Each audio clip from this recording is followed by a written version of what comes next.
ايه عاملين يا عراب؟ انا كلمتين كده ورد غطاهن على السريع عشان خالكم بحب اجيب من الاخر.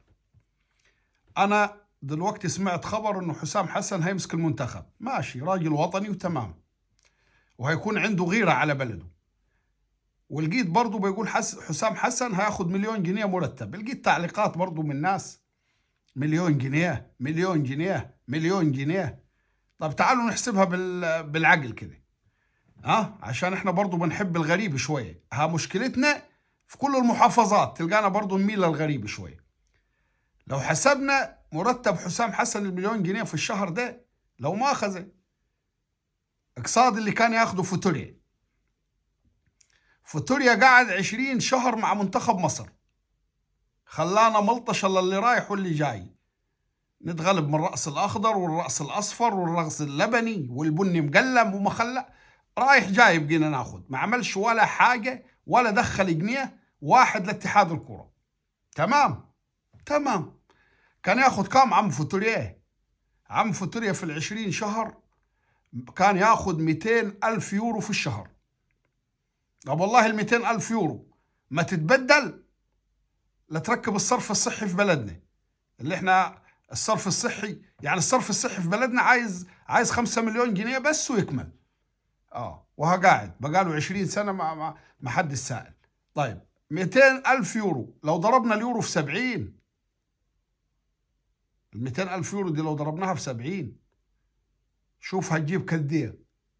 تمام. طب سيبونا من 70، أنا هضربها لكم. نضرب 200,000 يورو في الشهر في 20 شهر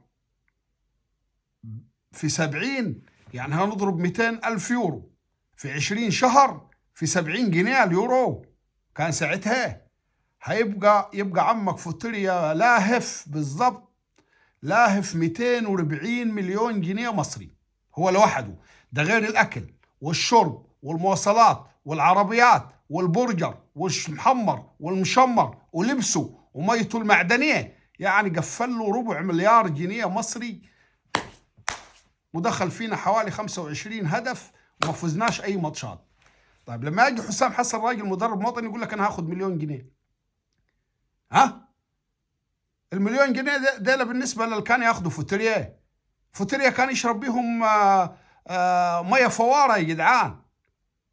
ما تقعدوش تقطعوا في الراجل، الكرة حرق دم. امال ايه الراجل المصري ده لك بنقول احنا هياخد 1,000,000 جنيه وحاسدينه عليه، وده اللي كان ياخد 200,000 يورو.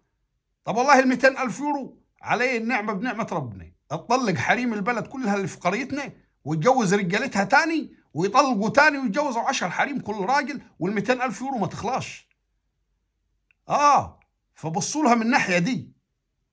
الراجل نقول ربنا يوفقه، ولا احنا دائما نقطع في واد بلدنا، دائما يا اخي ناجح في ولد احنا نحب نموت في الغريب.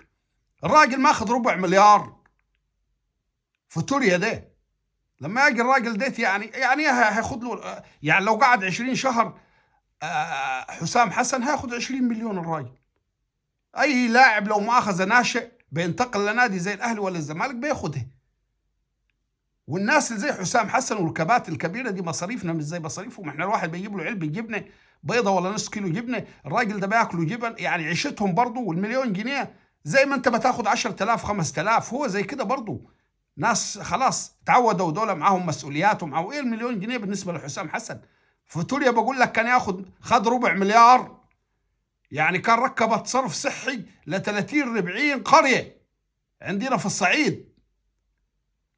فما تحرقوش دمنا، سيبوا الراجل وقولوا ربنا يوفقه، يمكن ربنا يوفقه يا اخي مع المنتخب. طب احنا دلوقتي حسن شحاته لو ما اخذ مش مدرب وطني؟ طب حسن شحاته اعظم مدرب جه مسك منتخب مصر وهو راجل مصري. نقول ربنا يوفقك يا كابتن حسام، وراجل عنده غيره وراجل نجم كبير وراجل يمكن ربنا يكرمه مع المنتخب وفاهم اللعيبه، وراجل كان في الدوري مدرب وفاهم اللعيبه دي بتلعب ازاي. مش هيجيب لك حماده ولا هيجيب لك بسكوته، ولا الراجل عارف مين بيلعب صح. وراجل انا متاكد انه حسام حسن هينجح في المهمه ليه، لانه ما عندهوش عارف. لو اللعيبه المحترفه مش هتدي المنتخب حسام حسن مش هياخدهم، يمكن يعمل منتخب كويس. وايه المليون جنيه بالنسبه له بالنسبه للمرتب اللي كان ياخده فوتوريا بقى خد يا ابوي 250. طب والله ال 250 مليون اللي خدهم فوتوريا دول عارف ما تفكها مئات. والله العظيم لا تجيب من اسوان كده رصيتها مئات، لا تجيب من اسوان لاسكندريه ترصها ال 200 يعني. فسيبوا الراجل يشتغل وسيبونا يمكن ربنا يكرمه بدل حرق الدم اللي عشناه. فاديني قلت الخلاصه انا عشان ما تقولوش تتريقوا. ما اتريقتوش ليه على الفوتيريا اللي بياخد 200,000 يورو في الشهر، جايين تقولوا حسام حسن هياخد مليون؟ ما تسيبوه. حسام حسن المليون دي الراجل ما تكفوش يمكن بنزين عربيته.